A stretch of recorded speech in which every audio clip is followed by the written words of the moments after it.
ചങ്ങായിമാരെ നമസ്കാരം. നമ്മുടെ വണ്ടീൻ്റെ ബ്രേക്ക് ഫ്ലൂയിഡ് നമുക്ക് തന്നെ വീട്ടിൽ ചേഞ്ച് ചെയ്യാൻ പറ്റും. വളരെ ഈസി ആയിട്ട് ചേഞ്ച് ചെയ്യാം. ഞാൻ ഓൾറെഡി ഇതിൻ്റെ ക്യാപ്പ് അയച്ചിട്ടുണ്ട്. ഇതിൻ്റെ ബ്രേക്ക് ഫ്ലൂയിഡിൻ്റെ ഒക്കെ അവസ്ഥ എന്ന് പറഞ്ഞാൽ വളരെ പരിതാപകരമാണ്. ഫുള്ള് ബ്ലാക്ക് ആയിട്ടുണ്ട്.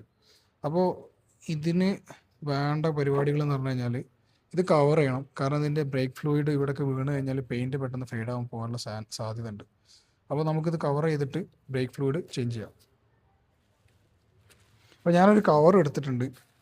കവർ കണ്ടു കഴിഞ്ഞാൽ ചിലപ്പോൾ നിങ്ങൾക്ക് കോമഡി ആവും. ഇത് ജസ്റ്റ് കട്ട് ചെയ്തിട്ട് ബ്രേക്ക് ഫ്ലൂയിഡ് എവിടെ വീഴാണ്ടിരിക്കാൻ വേണ്ടിയിട്ട് ഇട്ടതാണ് കേട്ടോ. അപ്പോൾ ഒരു കവർ എടുത്ത് നമ്മൾ ഈ ക്യാപ്പ് റിമൂവ് ചെയ്യാണ്. ക്യാപ്പ് റിമൂവ് ചെയ്തിട്ട് ഇതിനകത്തുള്ള ബ്രേക്ക് ഫ്ലൂയിഡ് എല്ലാം നമ്മൾ ഡ്രെയിൻ ചെയ്ത് കളയാം. അത് ഡ്രെയിൻ ചെയ്ത് കളയാൻ വേണ്ടിയിട്ട് നമ്മൾ ഇതൊരു 10 ml സിറിഞ്ച് വാങ്ങിച്ചിട്ടുണ്ട്. ഇതിനൊക്കെ 10-12 രൂപയുള്ളൂ. അപ്പോൾ ഇത് ജസ്റ്റ് നമ്മൾ ഫ്ലൂയിഡ് മൊത്തം ഒഴിവാക്കുകയെന്ന്. ഇനി നമുക്കൊരു ക്ലോത്ത് എടുത്തിട്ട് ഇതൊക്കെ ഒന്ന് വൈപ്പ് ചെയ്ത് കൊടുക്കുക. ഇതിനകത്തുള്ള പഴയ ബ്രേക്ക് ഫ്ലൂയിഡൊക്കെ ഒന്ന് വൈപ്പ് ചെയ്ത് കളയാം. നല്ല വൃത്തിയായി തുടച്ചിട്ട് നമുക്ക് പുതിയ ഫ്ലൂയിഡ് ഫില്ല് ചെയ്യാം.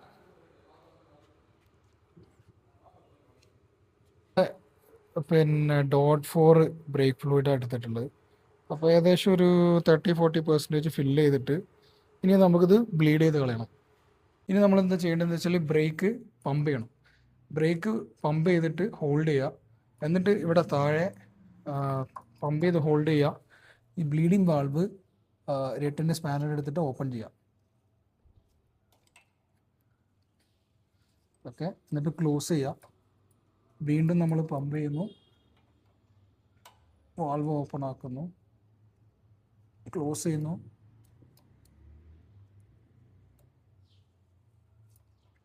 അപ്പോൾ ശ്രദ്ധിക്കേണ്ട ഒരു കാര്യം എന്താ വെച്ച് കഴിഞ്ഞാൽ എയർ കൊടുക്കാണ്ട് നോക്കണം. കാരണം എയർ കുടുങ്ങി കഴിഞ്ഞാൽ പിന്നെയും അതുപോലെ നിങ്ങൾ കംപ്ലീറ്റ് ഡ്രെയിൻ ചെയ്യേണ്ടി വരും.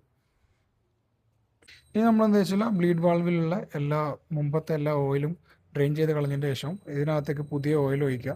അതിൻ്റെ മാക്സിമം ലെവലിൽ നിർത്തിയിട്ട് ഇതിൻ്റെ വാഷറെല്ലാം നല്ലോണം ക്ലീൻ ചെയ്തിട്ട് തിരിച്ച് ക്ലോസ് ചെയ്ത് കൊടുക്കാം. ഇത്രയേ ഉള്ളൂ പരിപാടി. സോ അപ്പോൾ വീട്ടിൽ തന്നെ നമുക്കൊരു 10-15 മിനിറ്റ് ഉള്ളിൽ നമുക്ക് ഈസി ആയിട്ട് നമ്മളെ വണ്ടിൻ്റെ എന്താ പറയുക ബ്രേക്ക് ഫ്ലൂയിഡ് ചേഞ്ച് ചെയ്യാൻ പറ്റും.